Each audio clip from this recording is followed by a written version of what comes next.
Hello বন্ধুরা, কুসুমের রান্নাঘরে সবাইকে স্বাগত। আমার আজকের রেসিপি মুচমুচে স্ন্যাক্স। এই স্ন্যাক্স চায়ের সঙ্গে খেতে ভীষণ ভালো লাগে। এই স্ন্যাক্স বানিয়ে আপনি 1 মাস পর্যন্ত সংরক্ষণ করে রাখতে পারবেন।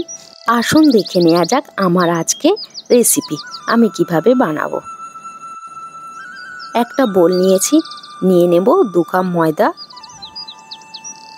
এবার দিয়ে দেব স্বাদ মতো লবণ, হাফ চামচ জোয়ান হাতে ঘষে দিয়ে দেব।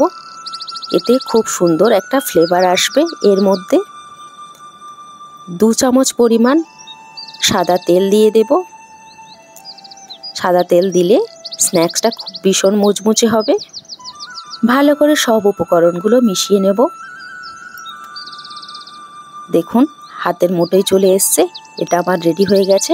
আমি এখানে ঠান্ডা জল ইউজ করছি। অল্প অল্প করে জল দিয়ে একটা সফট ডো তৈরি করে নিতে হবে। খুব বেশি শক্ত করা যাবে না, অল্প অল্প করে জল দেব। দেখুন এইভাবে আমি একটা সফট ডো তৈরি করে নিয়েছি।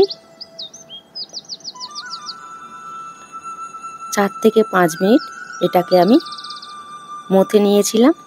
এবারে উপর থেকে একটু সাদা তেল দিয়ে দেব, দিয়ে ঢাকনাটা বন্ধ করে 10 মিনিটের জন্য রেস্টে দেব। 10 মিনিট পরে ঢাকনাটা খুলে দেখব, দেখুন কতটা সফট হয়েছে। 1 থেকে 2 মিনিট এরকমভাবে একটু মথে নেব।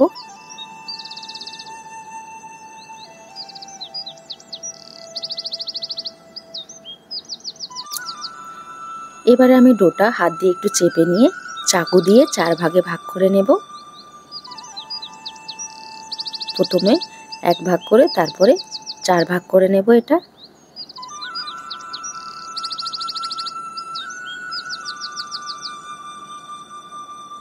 এরকম করে ডোটাকে আমি রেডি করে নেব।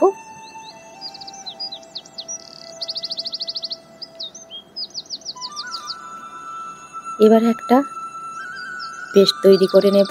1 চামচ ময়দা, 1 চামচ কর্নফ্লাওয়ার আর 1 চামচের মতো রিফাইন অয়েল। আমি এটা রেডি করে নিয়েছি। এবার একটা লেচি নিয়ে রুটিটাকে বেলে নেব। একদম পাতলা করে বেলে নিতে হবে। রুটি পরোটার মতো মোটা করলে হবে না, একদম পাতলা করে বেলে নিতে হবে। দেখুন একটা আমি বেলে নিয়েছি, এটাকে উঠিয়ে নেব। আবার আর একটা রুটি আমি বেলে নেব।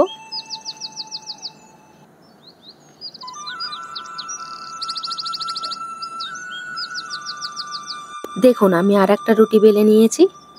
তেল আর ময়দার মিশ্রণটা যেটা বানিয়ে নিয়েছিলাম সেটা ব্রাশ দিয়ে চারিদিকে লাগিয়ে দেব। উপর থেকে একটা রুটি দিয়ে দেব, দিয়ে এরকম ভাঁজ করে নিয়ে তার উপরে এই ময়দার মিশ্রণটাকে দিয়ে দেব। এরকমভাবে 4 ভাঁজ করে আমি রেডি করে নেব। দেখুন আমি দুটো রেডি করে নিয়েছি একইভাবে। আশা করছি আপনারা দেখে বুঝতে পারছেন আমি কিভাবে বানাচ্ছি। আমি এটাকেও বেলে নেব চৌকো করে, চারিদিকে সমান করে বেলে নেব। এটা আমার বেলা হয়ে গেছে। আমি চাকু দিয়ে লম্বা করে কেটে নেব, তারপরে চৌকো করে শেপ দিয়ে নেব। একইভাবে আমি সবগুলোকে রেডি করে নেব। আমি আগে থেকে হালকা গরম তেল করে নিয়েছি। একেবারে লো আঁচে ভাজতে হবে, হাই আঁচে ভাজলে পুড়ে যেতে পারে, ভিতরটা কাঁচা থেকে যাবে।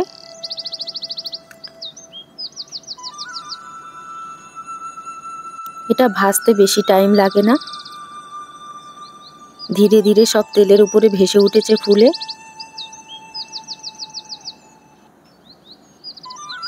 এক পিঠ হয়ে গেছে, আমি উল্টে দেব এগুলোকে। দেখুন আমি উল্টে দিচ্ছি, কত সুন্দরভাবে লেয়ারগুলো বোঝা যাচ্ছে।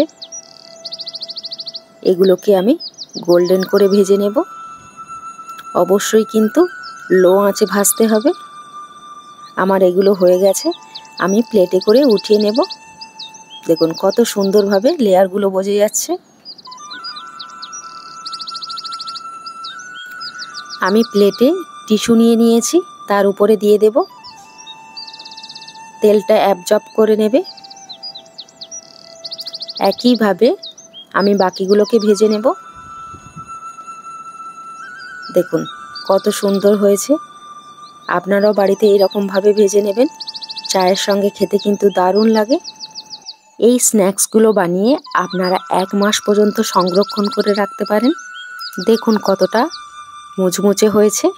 আওয়াজটা শুনেই বুঝতে পারছেন। আমার আজকের রেসিপি ভালো লাগলে লাইক, কমেন্ট, শেয়ার করবেন। আমার চ্যানেলে নতুন বন্ধু হয়ে থাকলে চ্যানেলটাকে সাবস্ক্রাইব করবার অনুরোধ রইল। ভালো থাকবেন, সুস্থ থাকবেন। আবার ফিরে আসবো অন্য কোনো রেসিপি নিয়ে।